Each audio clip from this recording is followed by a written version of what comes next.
guys, I know it's been a while and I'm finally getting around to finishing and talking about a book called the Breakup Monologues by Rosie Wilby, and we'll just get stuck in because I feel a little bit rusty, so I feel like I just need to get into it. So Rosie is a professional comedian, she's a radio presenter, she's an author, she's been at the Edinburgh Fringe, she's been on shows like Loose Women, and she basically started chatting to her colleagues, authors and academics about breakups, and she started to find the conversations really interesting, and she was just going to do like a live chat show about it, but she ended up kind of going on this journey and eventually writing this book. And she goes through loads of things in this book, from the reasons why we break up, to the language we use in breakups, to society scripts in breakups, to the chemicals involved when we break up with people, the failures and lessons learned, the mindset, and just about the recovery of breakups. But she also talks about things like a friendship breakup and how in society that's not really deemed such a big deal. There's no ballads about friendship breakups, except they can be very heartbreaking too. She also talks about how she embarked on a sex lab study as well, which is pretty funny. She talks about polyamorous relationships and attachment theory, but also really interestingly, she talks about her perspective. Because she's a lesbian, she gives a different perspective on a relationship to what I've ever experienced. And she knows a thing or two about breakups because statistically, lesbians are meant to have higher rates of breakups and divorces, which I'll go into later in the video. So she then goes on to 7 reasons why we can break up, and these can be sexual problems such as differences in libido or affairs, incompatibility around money, drug and alcohol addiction, domestic issues arising from living together, untreated mental health conditions, abuse, physical, emotional or verbal, and conflicts over autonomy and intimacy. She says that she's completed that list, and throughout her life, through different relationships, she has broken up because of one of those reasons. And I think that's pretty fair to say. If you go through the list, unfortunately, a lot of us maybe have ticked off quite a lot of those reasons. I just never really categorized it like that before. And I like the section on language and breakups. For instance, she talks about ghosting, which we're all pretty familiar with, but there's so many other terms I had no idea about, like caspering, which is when you let someone down gently before disappearing. And there's so many other terms like submarining, breadcrumbing, that I had no idea about. And then she talks about the language you use for a breakup, and it's how it's very final, like we split, it ended, we separated. But it doesn't always maybe have to be that way. I know Gwyneth Paltrow and Chris Martin got a lot of stick for their conscious uncoupling, but you know, sometimes it's really good to have a healthy relationship, a healthy ending to a relationship, and especially if like children and animals are involved, you know, it's good if things can end on a good note and it doesn't have to be such a final thing always. And in the book she talks about society scripts, and she compares it to a relationship escalator, how we're meant to be on this like upward trajectory of success and hit these milestones of like, you meet someone, you move in together, you have kids, you get married, and the end goal is to grow old and grey with them. And then if you don't, in society that's like the main success, the main goal.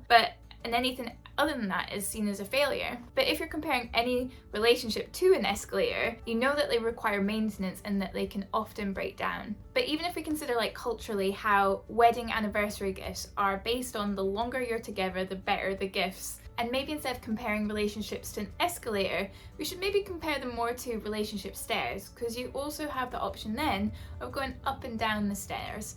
Whereas in an escalator, you're constantly kind of forced to go forward. And sometimes relationships don't always end up with the diamond anniversary gift at the end. And in the book, I think there's a lot of lessons in love. So she talks to someone who compares the progression of a relationship in 3 stages, and that's lust, romantic love, and attachment. And a lot of us can consider that last stage of attachment as falling out of love, when really it's just a calmer, more familiar, sort of more like companionship type of love. But I think a lot of us can just kind of back out then and just think, oh, it's not what it used to be and love is gone, when actually it's maybe just a more peaceful sort of love. And I like that she points out that sometimes maybe you meet someone and you get this connection and it just kind of ignites and you feel this spark.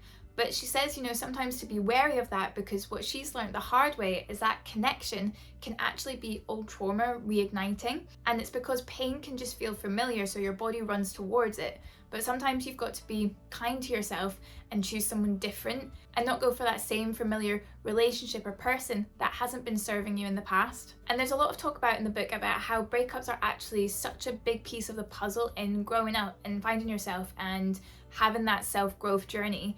Because sometimes it can almost lead to like a rebirth or like a transformation, and you can almost like reawaken and discover yourself and discover parts of yourself and do things that you wouldn't have done, like start new projects, meet new friends.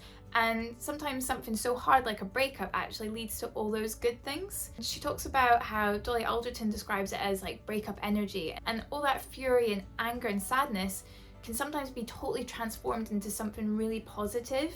Like maybe you move country, maybe you start a new job, maybe you start a new class or something like that. And it's actually really important to have those experiences because it usually leads to something better. There's a really interesting section on like the chemicals involved in love, like beta endorphin, which is like an opiate, which can be found in like the kind of later stages in relationship, and oxytocin is found in like the earlier stages of relationship. So then when we break up with someone, say if we've been with them for a really long time, it can have almost like a withdrawal effect like a drug. And that's why doing things like laughing with friends, going singing, dancing, releases those kind of chemicals as well. So it can help with that withdrawal effect that you experience. And things like stroking a cat, stroking a puppy, releases that oxytocin chemical. So buy yourself a puppy and make sure you go out with your friends if you break up with someone. And she also talks about in some antidepressants, in a certain group of people, it can have an effect of dampening your libido and also making you feel almost a bit indifferent to people, making you feel a bit harder to care for others. So if that could be harnessed, you could almost make like an anti-love drug. And there's a bit of discussion in that in the book. If we were actually able to produce an anti-love drug, would people take it? And would that be a good thing? Like say if you had a really traumatic breakup and you know it could be a year down the line and you're still not able to get out of bed, in that case would an anti-love drug be a good thing?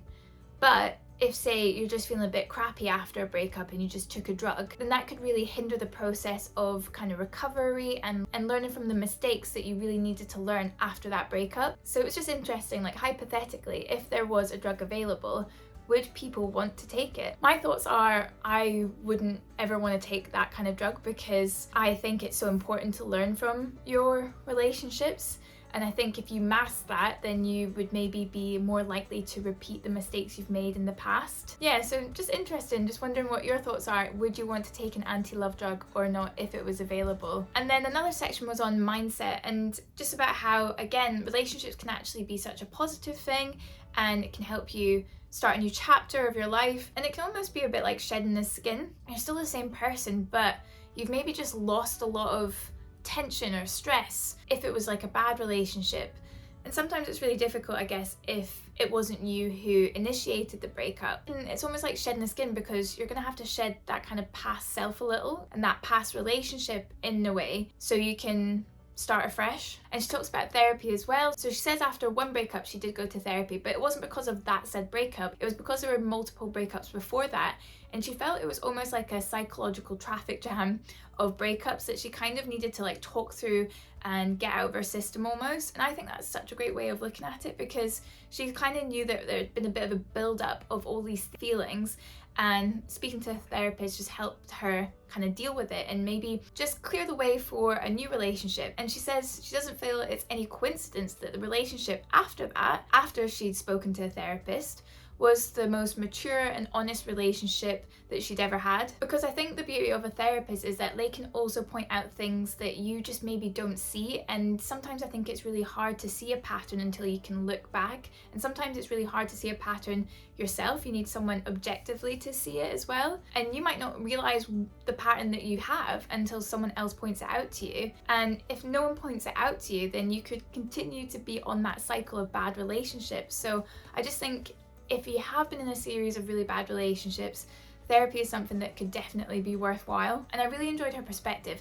I think reading is just an amazing thing for getting inside people's heads, learn about people's thoughts, feelings, and because she was a lesbian, it's just a completely different look on relationships. And she talks about how lesbians are really good at breakups because statistically, women are more likely to end a relationship. So it's just maths that if two women are together, then they're going to go through more relationships. She talks about how, I think she was in her 40s when she wrote this book. During her very fertile years, there was so much homophobia and how that impacted her having kids and obviously getting married. And as a heterosexual, you don't realise how much of an advantage you have when it comes to things like that. She also talks about how the lesbian community is a bit smaller, that if you break up with someone, it's very hard to kind of get that distance because your friend might actually be friends with them. So it's quite hard to like maybe be able to vent to a friend because that friend probably knows your ex. Whereas if you're a heterosexual couple, then your ex's friends are less likely to be in similar circles to your friends. And also I guess it maybe means that breaking up, you can actually feel like they're completely out of the picture if you want that. Whereas in the lesbian community, you're maybe more likely to bump into them or hear about them or maybe know someone who's maybe dating them, sort of thing. And there's a nice little section towards the end of the book where she talks about people's happily ever after, and it's just a very honest section about what that means to people. And I like this one. To me, it feels like a conversation. After 20 years with my other half, it's a feeling of not wanting the conversation to stop even when it repeats and repeats. And I just think that's like a very honest way to kind of think about a relationship. It's not like it's all fireworks all the time, but it's just a really lovely kind of idea of companionship and security and just love. And she sort of wraps up the book by comparing breakups to the Japanese art of kintsugi. I hope I'm pronouncing that right. And kintsugi is the Japanese art of repairing broken pottery with lacquer mixed with powdered gold. And the philosophy behind it is to treat those breakages and repairs as something to be highlighted and not ashamed of, and actually how those breakages can make things actually stronger and beautiful. And similarly, she compares breakups as a vital part of life that we can grow from, and it's nothing to be shameful of, and it's kind of that healing process is just part of life. And if we harness this and use breakups as opportunities for learning and growth, then it can make our future selves stronger and our relationship stronger. So yeah, I really enjoyed the book. I just loved the different perspective. I just loved that how showing breakups as a positive thing. Like, I think when you read a breakup book, you assume it's going to be like quite dreary and sad, but you know, Rosie's a comedian, so it was like witty and funny, but also just like positive. And I just think that's something that we're not really taught at school, that we're not really taught how to cope with breakups at school, and to think of them as opportunities for self-growth. I don't think anyone ever explained it like that to me at school. And I like the way she flipped in the book. So she did like AG was after girlfriend and BG was before girlfriend, and she just kind of flipped back and forth between her relationships. I looked her up actually, and she just got married last year to her girlfriend in the book, so that's really nice. And these sort of breakup books I've read are just trying to say like there's no bad or good, you know, being in a relationship or not being in a relationship or breaking up isn't a bad thing. It's just kind of part of life, and breakups can be a very good positive thing, and you can use that energy for something good. So yeah, thanks for watching if you made it to the end here, and you've probably noticed that my settings are a little bit different. I've moved to London and I was a bit worried about the setup, but I actually really like it because you've got my books in the background there. So yeah, I'm gonna hopefully be a bit more consistent now that I've moved and I'm a bit settled. So yeah, thank you so much for watching and take care guys, bye!